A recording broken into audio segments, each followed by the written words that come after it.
బీహార్లో కొద్ది రోజులుగా నెలకొన్న రాజకీయ అనిశ్చితతకు తెరపడింది. జేడీయూ ఎన్డీఏలో చేరడానికి సిద్ధమవడంతో అధికారంలో ఉన్న మహాకూటమి ప్రభుత్వం కుప్పకూలింది.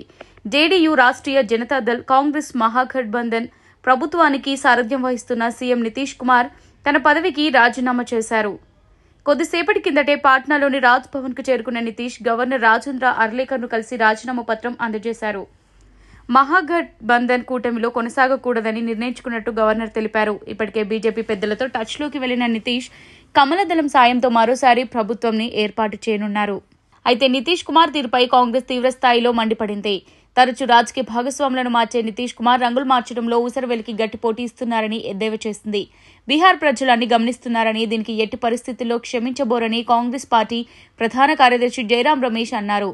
రాహుల్ గాంధీ చేపట్టిన భారత్ జోడో న్యాయయాత్రను చూసి ప్రధాని మోదీతో పాటు బీజేపీ నేతలకు భయం పట్టుకుందని, అందుకే ఇటువంటి డ్రామాలు ఆడుతున్నారన్నారు.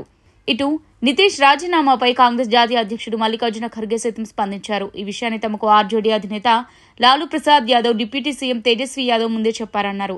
ఇండియా కూటమి సమైక్యతను దృష్టిలో ఉంచుకుని తాము ముందే ఎలాంటి వ్యాఖ్యలు చేయలేదన్నారు. నితీష్ లాంటి ఆయారాం గయారాం మనుషులు దేశంలో చాలా మంది ఉంటారని ఎద్దేవా చేశారు. అయితే విమర్శలు ఎలా ఉన్నా బీజేపీ మద్దతుతో బీహార్లో కొత్త ప్రభుత్వం ఏర్పాటు కానుందని చెప్పాలి.